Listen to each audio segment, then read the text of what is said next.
Bonjour à tous, bienvenue dans En détente. David, bienvenue. Merci Magali. d'avoir accepté l'invitation. Aujourd'hui, on va parler donc d'entrepreneuriat à Barcelone. Et donc pour commencer, est-ce que tu peux te présenter en quelques mots? Ouais. Du coup, moi je suis David, je viens de région parisienne. Ok. Ok, j'ai 30 ans. Et voilà, ça fait 3 ans que je suis arrivé à Barcelone.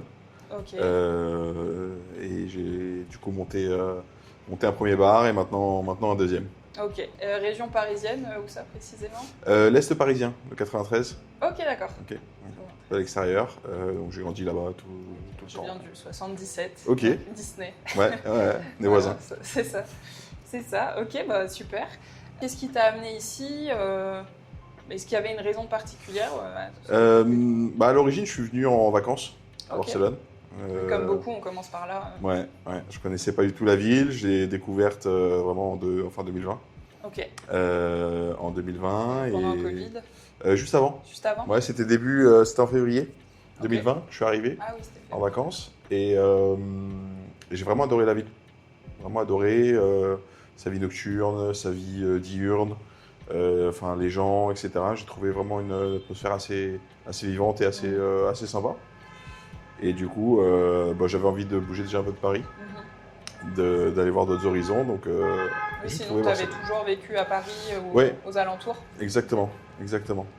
Donc, mais juste après, il y a eu le Covid qui est arrivé. Ouais. Du coup, 15 jours après, le confinement surtout.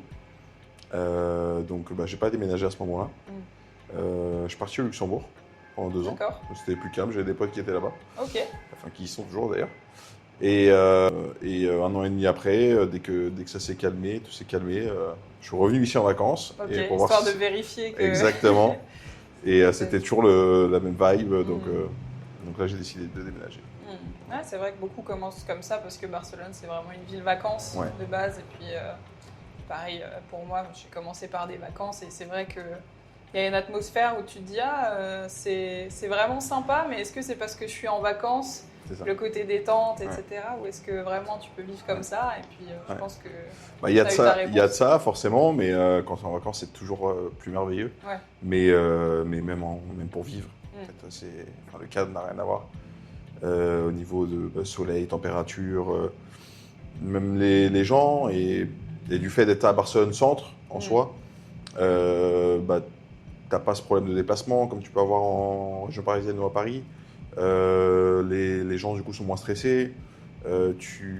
D'un point A à un point B, tu mets 15-20 minutes. Oui, c'est ça, c'est pas la même étendue. Pourquoi exercer ici plutôt qu'en France? Parce que tu as déménagé ici initialement pour y vivre et tu faisais Non. pas du tout ça? Tu Non. faisais pas du tout ce que tu fais maintenant? Pas du tout. Le monde du bar, je connaissais pas du tout. Ok, J'ai découvert à Barcelone, comme je disais, en tant que client, ok. c'est autre chose. Mais c'est vrai que j'ai beaucoup aimé ce fait de trouver des petits bars comme ça qui soient vachement proches, avec qui tu peux discuter, où tu as une bonne ambiance, tu fais plein de rencontres plutôt que des gros bars ou des choses comme ça.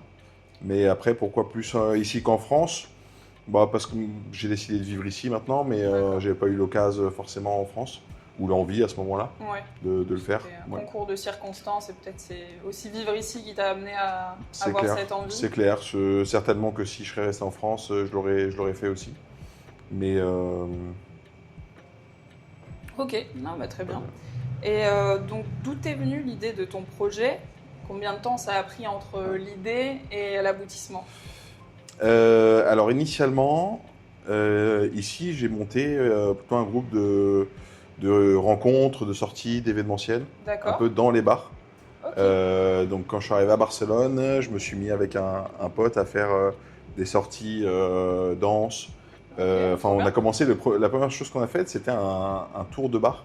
Ok. Ok, donc Un on peu a comme sélectionné. les pub crawl quand Ouais, on c'est va ça, voir. c'est Ok. ça. On a sélectionné 4 bars. Ok. Et du coup, on a monté un groupe avec la communauté française, avec d'autres d'expats, avec des amis, Ok. pour commencer. Et où on a fait un tour de 4 bars. Et on restait 45 minutes à peu près par bar D'accord. dans le centre. Donc il fallait trouver des bars qui soient assez proches, qui acceptent 30 personnes. Ah, vous Et étiez 30 quand même. ouais. Ah ouais. Ouais. Le premier qu'on a fait, on avait 30 personnes. Et, Ça et fait essayer de la demande. d'avoir ou des petites promotions ou des choses comme ça pour le groupe. Trop bien. Du coup, on a commencé comme ça. Ensuite, on s'est développé un peu à faire des cours de danse. Ok. de salsa et de bachata, à faire du karaoké, à faire des soirées quiz. Et donc là, c'était payant, chacun payait Non, son on entrée. faisait toujours des événements gratuits. Ok. Et par exemple, pour les cours de danse, vous aviez des professeurs que vous connaissiez Nous-mêmes. Vous-même. Nous-mêmes, Ok. ouais, nous-mêmes on danse, on enseigne. Et du coup, tous les événements, c'était important qu'ils soient gratuits D'accord. pour nous. Et après, on voyait avec le bar pour avoir quelque chose. Mais pour les clients, que ça soit totalement gratuit et que ça soit plutôt une expérience sociale, de pouvoir rencontrer du monde. Et, et surtout que les personnes qui viennent seules à Barcelone ou pour découvrir des choses, parce qu'il y en a beaucoup, Ouais. il y en a énormément. Qui puissent avoir un groupe où ils peuvent se retrouver, où ils peuvent connaître des nouvelles personnes. Ouais, créer un peu une communauté aussi. Exactement. Donc c'était vraiment le plus important et c'était le début du projet. Parce que le projet de monter le bar, je l'avais déjà en tête. Ok. Mais je voulais pas le faire tout de suite quand j'arrivais parce que je connaissais pas grand monde. Oui, il faut un peu déjà mettre un pied dedans. C'est ça. Y aller tranquillement. C'est ça. Donc ça a permis d'aller dans des bars, de discuter avec les patrons de bars, Ok. avoir déjà un peu les sentiments de comment ça se passe, comment on fait, là où il faut faire attention,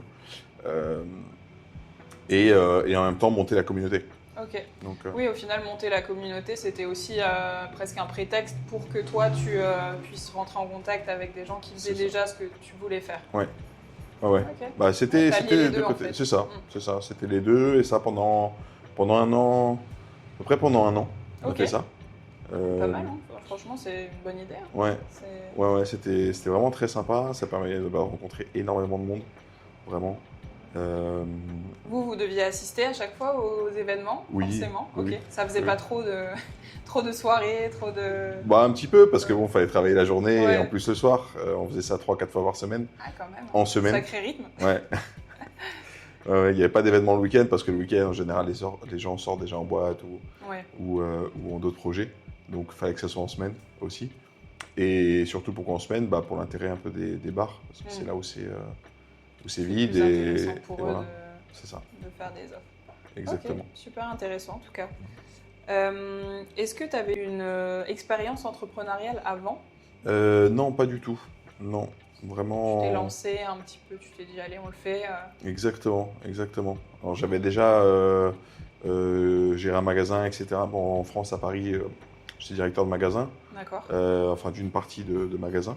Et du coup, j'avais déjà un peu toute cette notion d'achat de fournisseurs, de gestion personnelle, en partie en tout cas. Tu connaissais certains aspects Exactement. Mais ensuite, monter un business, non, je ne l'avais jamais fait avant Barcelone.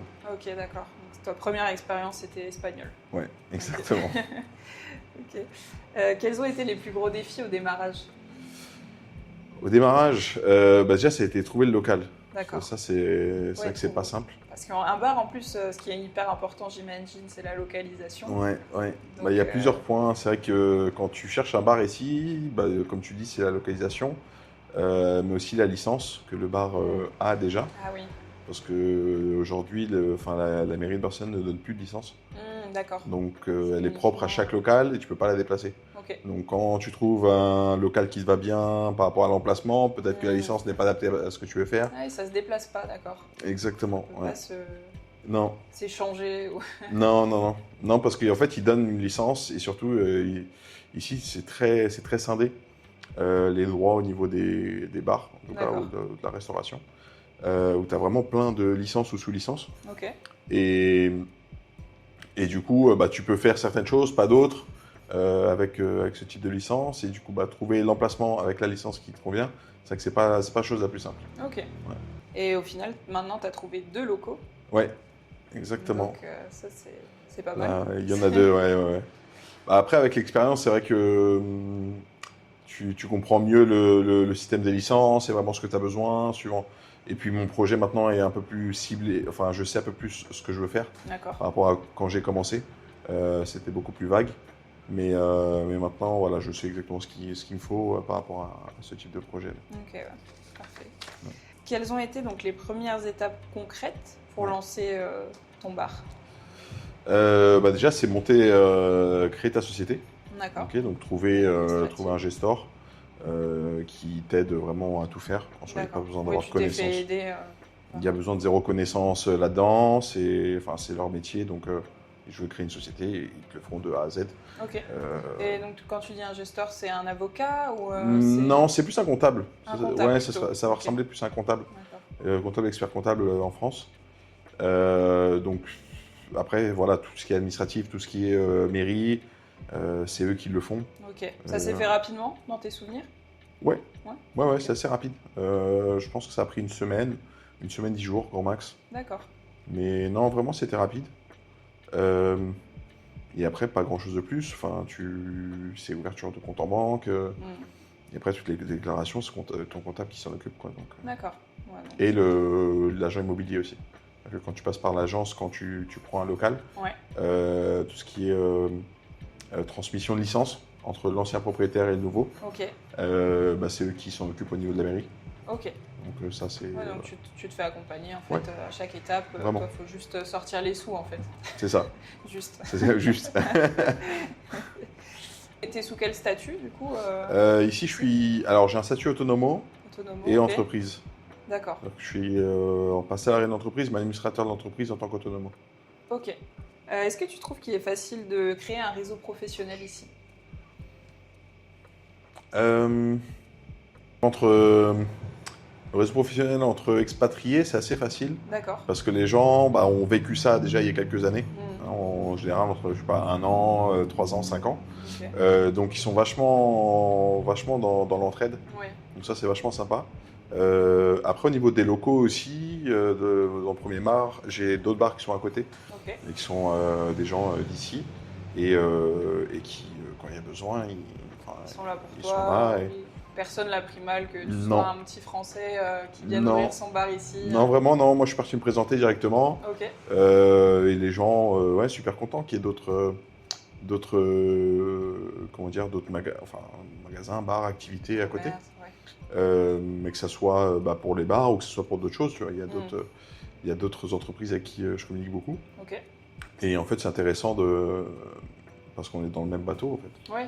Non, mais c'est bien qu'il y ait une bonne entente comme ça. Ouais. C'est pas vraiment une concurrence en soi. Enfin, il n'y a pas de gens qui le prennent mal. Ouais. Parce que, pareil, la première, c'est une zone qui est pas très, très animée.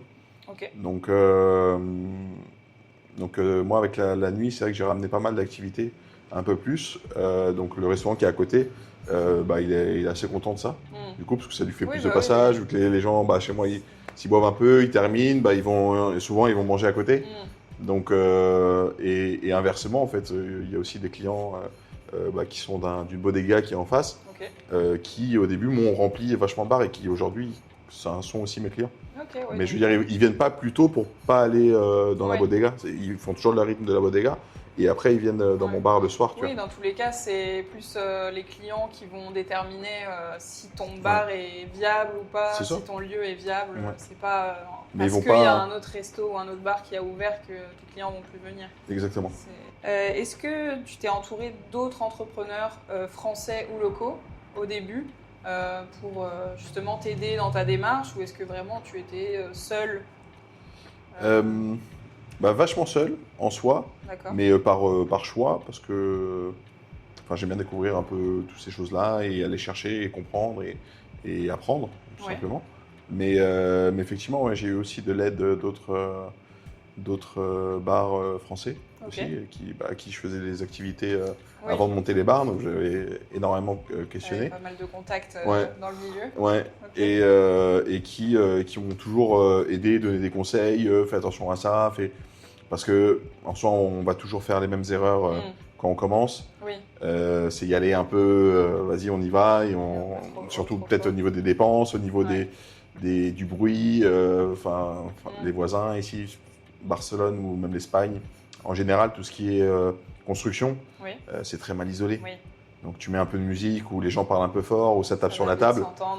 Et ça y est, ça passe directement. T'as eu des soucis, toi, par rapport à ça au début? Ouais, au début, Parce que tu fermais tard ou même pas? Non, au niveau des horaires, j'ai toujours respecté les horaires, mais c'est vrai qu'on m'a vendu un local super insonorisé, etc. Il y a tout ce qu'il faut, il y a les licences, il y a tous les documents techniques. Et finalement, première semaine, j'ai la police déjà dans le bar, quoi. Ah ouais, police directe, parce que quelqu'un avait appelé. Ouais, ils appellent. Ils appellent, voilà, ça les emmerde, ils appellent. Et surtout qu'en fait, ils ne savaient pas que ça avait changé de propriétaire, ils avaient des problèmes avec l'ancien. Oui, du coup, ils n'ont pas réfléchi. Ils n'ont pas réfléchi, c'est parti, l'appel est parti direct, j'ai eu la police alors que j'avais pas grand monde dans le bar. C'était un mardi, je crois, et j'avais 5 personnes dans le bar. Ah ouais. Donc avec 5 personnes, la police elle arrive et dit bon, apparemment il y a du bruit ici. Mais à 5 personnes dans le bar, en plus, tu as dû te dire qu'est-ce que ça va être quand ce sera plein, quoi. C'est ça. Mais finalement, non, après, dès que tu comprends un peu les limites qu'a le local ou les voisins, tu t'adaptes. Et puis, après, j'ai rencontré tous les voisins. Ok, ça doit aider aussi. Oui, ils ont mon numéro, s'il y a quoi que ce soit, ils m'écrivent. C'est mieux comme ça. Et depuis, j'ai plus jamais eu la police dans le bar. Donc, ok, parfait. Donc, tout va bien. Mais c'est vrai que c'est des choses comme ça auxquelles moi, je ne penserais pas forcément, qui sont très propres au milieu du bar et qui sont bien justement d'être accompagnés ou d'avoir des conseils de personnes qui l'ont déjà vécu. Ouais. Parce que c'est vrai que c'est bien d'apprendre par soi-même, mais bon, il y a des erreurs qui sont un peu embêtantes. Ouais, des erreurs qui coûtent cher, donc ça va vraiment. Parce que les amendes ici, ça rigole pas. C'est quand même, alors, je sais pas comment c'est en France, mais je pense que c'est un peu pareil partout. Okay. Mais quand tu vois un peu le panier moyen ici de tes clients, forcément, quand tu as une grosse amende, ça fait mal tout de suite. T'en as déjà eu ou Oui. Ah oui, ça fait partie du truc. Ouais, c'est normal. Il faut avoir un budget marketing et un budget amende. D'accord. C'est normal. Et c'était le bruit C'était du monde dehors. J'avais du monde dehors avec des verres. Ouais. C'est une soirée où vraiment, là, c'était un peu de l'abus, un peu sorti de contrôle. Et, au niveau de monde, il y avait beaucoup de monde et du coup, il y avait des gens dehors avec les verres. C'est vrai que c'est dur à contrôler ça. Moi-même, pour avoir fait partie des gens qui sont dehors, c'est vrai que tu compatis avec les gérants de bar qui disent non, s'il vous plaît, pas dehors, etc. Parce que tu te doutes que les amendes sont assez chères. Et tu vois un verre, tu le dis à la personne, mais après, tu as une autre main derrière qui va le refaire, etc., etc. Et en fait, tu passes toute ta nuit dehors quasiment à contrôler, à rattraper les verres qui sortent. Parce que sinon, ça coûte très cher. Je ne savais pas que c'était obligatoire d'avoir des amendes, que ça faisait partie du truc. Oui. Intéressant d'avoir le. Ouais, c'est très rare de ne pas prendre d'amende. C'est quand même pas très rare de ne pas prendre d'amende. Après, ça va, j'en ai pas eu énormément, mais celle que j'ai eu, Et tu saurais dire combien c'est à peu près Moi, j'ai eu 2500 € d'amende au total. Ça, c'est. Au total. Parce qu'en fait, dès qu'ils s'arrêtent, après, ils vont fouiller un peu d'autres choses. Ok. Et du coup, c'était les verres dehors, c'était du bruit, c'était porte ouverte, c'était... Parce que pareil, tu peux pas avoir ta porte qui est ouverte. Une fois qu'ils sont là, ils vont aller tout chercher. D'accord. Ouais. Okay. Mais donc... Ouais, donc ça fait un petit trou dans le budget, quoi. Ça rentabilise pas la soirée. Non. Pas du tout. Ok, d'accord. Mais c'est bon à savoir, même pour ceux qui font ça. Donc sachez-le. Quand on vous dit Sachez-le.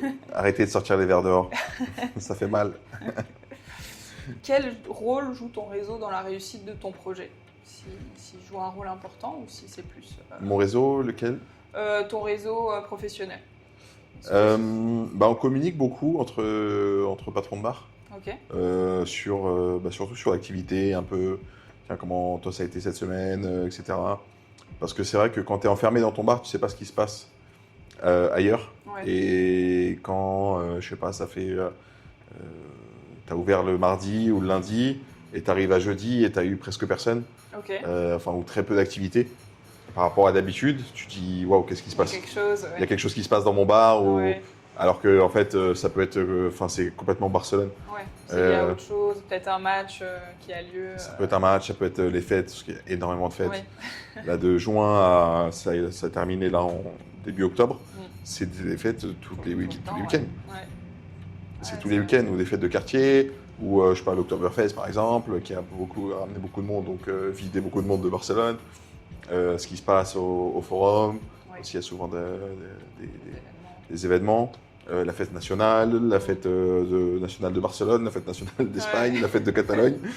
Donc il y a des jours fériés. Il y a les 3 enchaînés. Mais, nous, on n'a pas les jours fériés en soi parce qu'on bosse. Mais du coup, ça enlève un peu de chiffre d'affaires et de monde dans le bar en fait. Ouais, c'est vrai que c'est des points intéressants parce que oui, tu peux te dire, en fait, il y a quelque chose avec mon bar et puis les clients ne me l'ont pas dit. C'est ça. Voilà.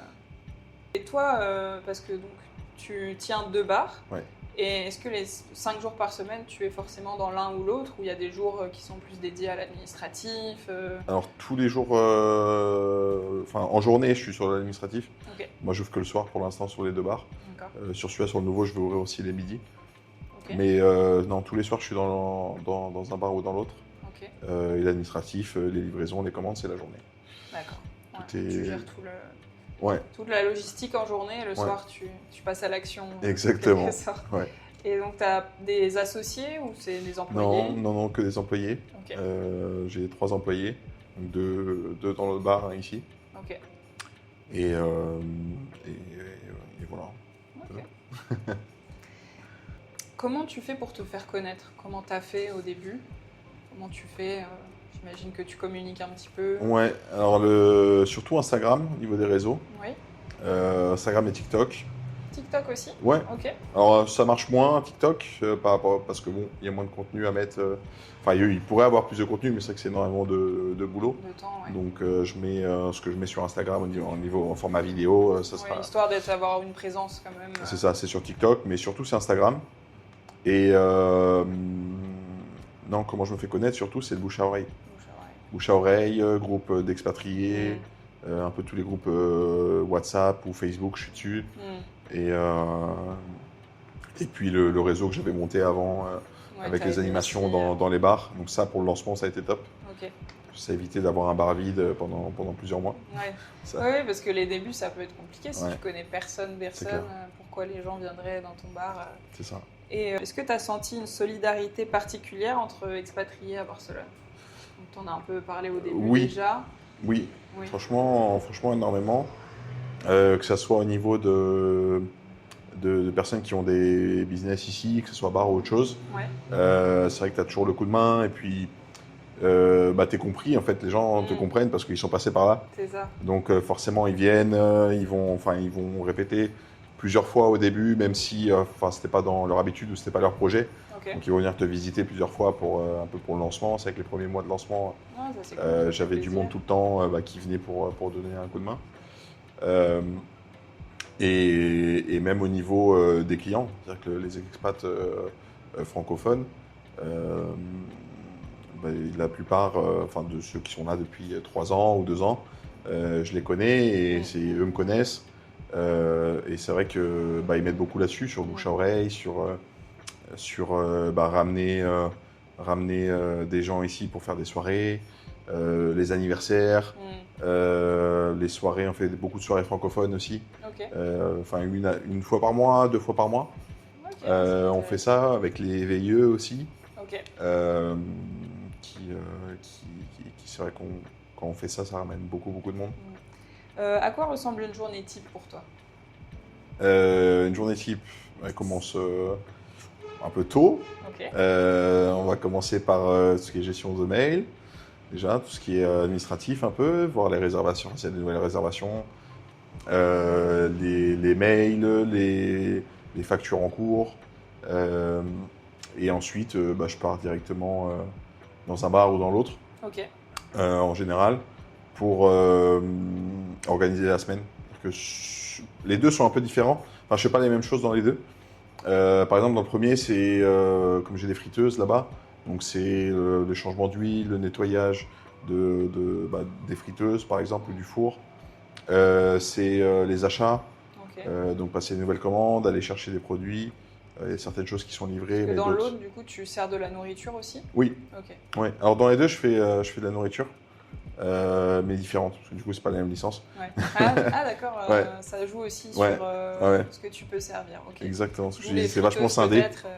Okay. Ici, j'ai pas le droit à la friteuse, parce qu'il n'y a pas d'extracteur d'air, et là-bas, oui. Ah waouh, comme c'est voilà, tu peux pas changer. Super réglementé, on soupçonne pas en vrai. Non, il y a énormément.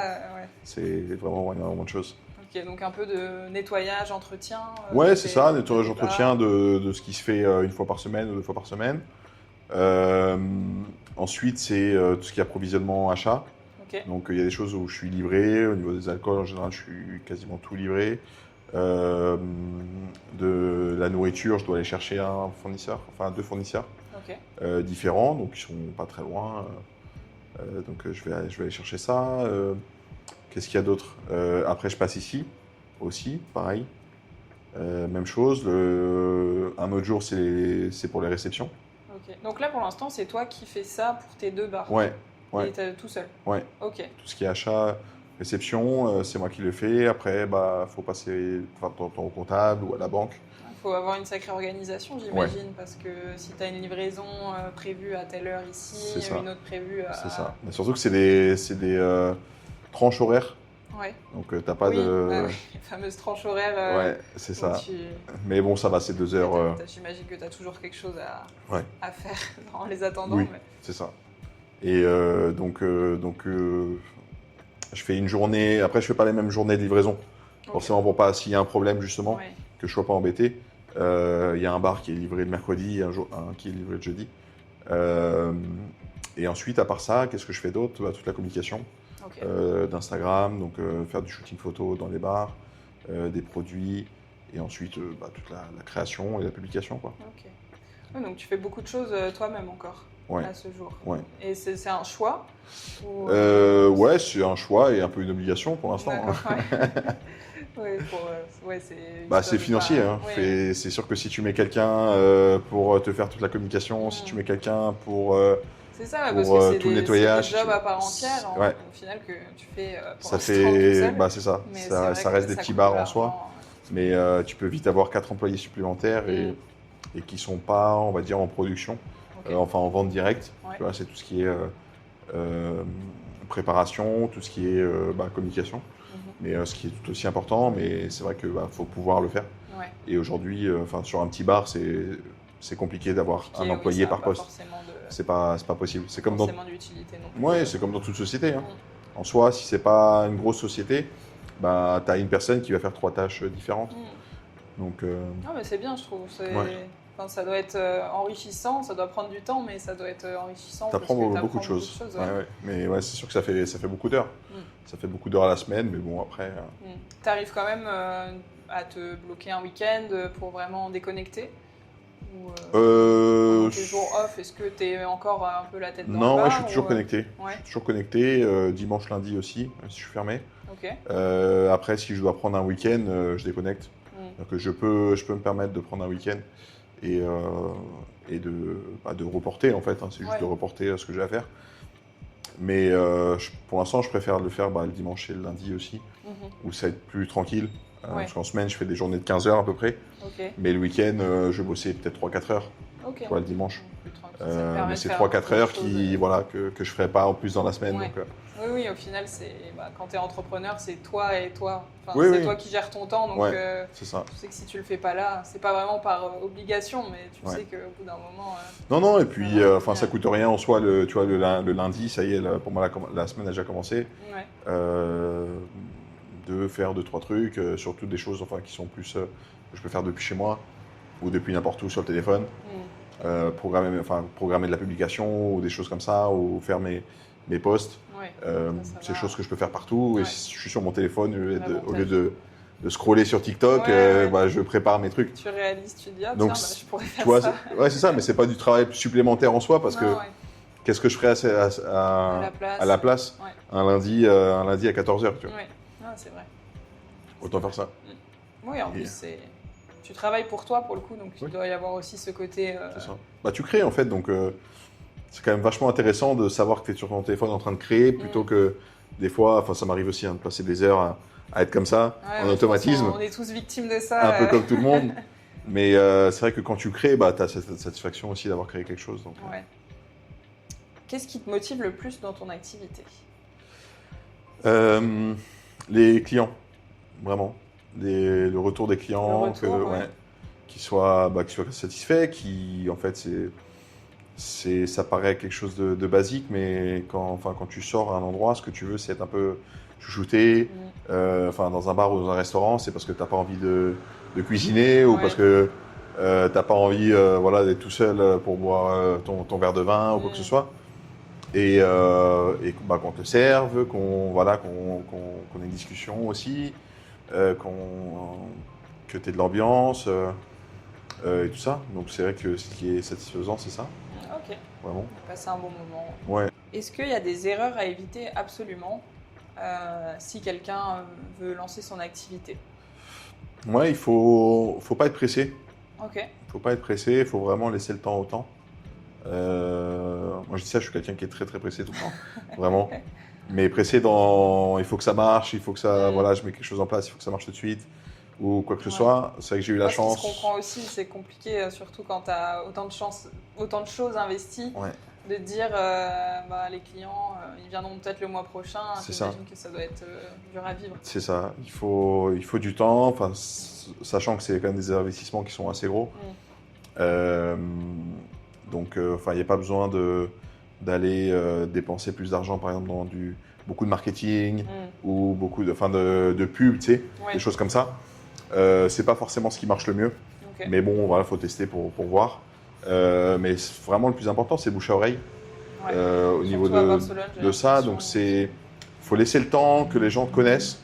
Donc, aller chercher plus des gens qui vont te connaître et qui vont parler de toi, vraiment. Plutôt qu'autre chose. Donc les erreurs à pas faire, c'est surtout ça. Ok. Mais ça englobe plein de choses en fait, de prendre le temps sur tout. Tu lances un nouveau produit, pareil, il faut lui laisser, je sais pas, moi dans un bar au moins un mois avant que ça puisse bien fonctionner. Parce que un bar, c'est surtout sur du passant.